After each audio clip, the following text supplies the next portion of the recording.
everybody. Welcome back to episode 4 of the 7-part series. This is an introductory series. We're going to see if this works out. We're going to see if y'all like it, and if y'all don't, then hey, I'll never do this again for the rest of my life. Here we are. We're playing a weirdly competitive deck. Now, this is much more of an Azurius that is classic Azurius. This is going to be a shutdown control deck. But it's obviously going to be a little bit of my same taste of Magic. Draw a bunch of cards, make a pretty board. Wrath, Weatherlight, Stalwart is whenever you cast an instant or sorcery spell, you may tap 2 untapped creatures you control, and if you do, draw a card. So I used to have a deck that was entirely proxies, or just about, anyway. I mean, most of it, like 60, 70 were proxies. And it was called Xyrus, and it was, I believe, Temur, that's green, red, blue. And it was a wheel deck, and it was a lot of fun. A bit of a glass cannon. Kinda.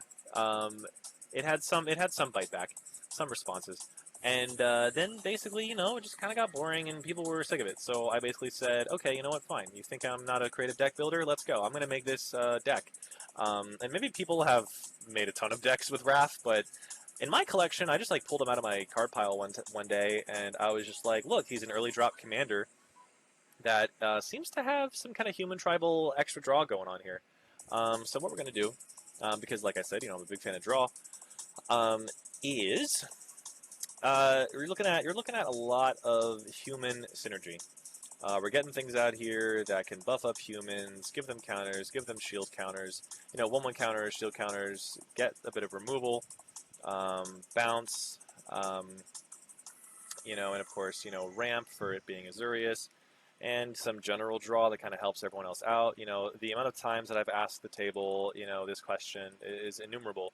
I get Howling Golem out and I say, hey, everybody, I'm hitting with Howling Golem. Who wants to just kind of block this with a card where they just bounce? Like, for instance, Howling Golem's a 2/3, so why don't you block him with a 1/4? Everyone gets to draw each time that happens, so it's to the opponent's benefit that Howling Golem, you know, survives to the next round, right? The next turn for me. Imposing Sovereign is a good shutdown and human card. Crescent Moon is going to have us draw. I had this card in my Xyrus. Knight of the White Orchid, classic white, you know, ramp. Core Cartographer, classic white ramp. Latinum Adept, he's a bit of a newer card, but he's a blue human. I mean, he's a new card for me. Whenever you draw your second card for each turn, put a counter on this boy. You know, he's getting big. Luminarch, of course, put a 1 counter on target creature you control. I don't know who that needs to be in this deck, but oh well. And then, of course, Audric, he basically says, you don't get to block, and I will throw all my humans at you. So, Oreskos Explorer, you know, he's a, when you're behind, get lands out. So, really awesome Khajiit, you know. Maik has wares if you have coin. Or in this case, Maik has planes if you don't have coins. Riders of Gavany, you know, good, you know, choose a creature type, we're protected from that creature. I believe that means, now I don't know, correct me if I'm wrong, but I believe that means you can also block creatures when you have protection from them and not take damage. I don't know. When Scouting Hawk enters the battlefield, defend opponent controls more lands. And once again, you know, that classic, if you're behind, get a plains. Thalia's Lieutenant, and then of course Thalia, Kitserisha Katarin. Basically, creatures and non-basic lands your opponents control enter the battlefield tapped. So once again, much like Imposing Sovereign, we're trying to, you know, shut down things a little bit here while still being some fun human tribal. Thraben Doomwatcher, making more human tokens. And the thing about it is, of course, you know, I don't necessarily have a ton of like human tribal synergy in this necessarily, other than just human value. Like I would in a deck like Kyler, which is a pretty good human deck, or like, you know, like in green-white with like Kyler or Sigarda. But the reason why I have a lot of creatures, and the reason why, of course, they're humans, is just because, you know, humans still have a lot of value when thrown together, and it's still an interesting case of, like, Wrath needing a lot of creatures in order to tap them to draw that card. Now, obviously, he needs a lot of instants and sorceries, which is what I also have, too. I've got 19. Obviously, I should maybe... And then we'll see if I can cut down on, like, you know, one of these enchantments or sorceries. Well, actually, no, never mind. Because technically, I mean, now I have 22 in total. Think about that. 19 instants, 3 sorceries. I have 22 in total in order for this thing to work. The goal is to basically, have 22 instant sorceries, have a lot of creatures as well, because maybe, in theory, you could do that twice. You could do that multiple times a turn, because it doesn't say only do it once per turn. Whenever you cast an instant or sorcery spell, you may tap 2 untap creatures you control if you do draw a card. So if you have enough creatures, right? The whole thing, of course, is that if you got enough mana, you got enough creatures, you can basically have a gas, have a blast. So anticipate. A lot of these, of course, are going to be. We're going to try to look through our hand here. We're going to try to, good protection, counter, counter. Call the Copper Coats is a very fun one. Counter your butt, draw cards. Counter. It's going to be counter. It's going to be draw. What is this? Name a card. Put the top card from target library into your graveyard. Interesting. Okay. Generous gift. Some good removal. Harm's way. You move it to a different creature. Keep watch is a lot of fun. If you have a lot of humans, you're going to attack with them. Keep watch, draw a card for each attacking creature. I'm curious to see Azorius humans pop off. I don't know.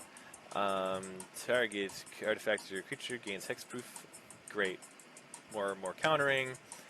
This is just simply draw a card, and all it is just a way for Raft to have that instant or sorcery that plays into tapping creatures and drawing cards. So it's kind of somewhat of a double draw, and then revitalize, gain 3 life, draw a card. That's fun, dude. That is so fun. Counter your ass and bounce your ass. I guess return target online permanent to its owner's hand. If that permanent had mana value for your last proliferate. I don't know what I'm proliferating, but all right. Temple of the False God.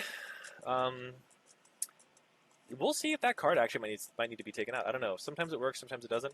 And then, of course, here's the deal. I have Jason here just as a failsafe. He's obviously a win-con card, but he's kind of just there just to be on the safe side, right? Obviously the deck is somewhat of a draw deck.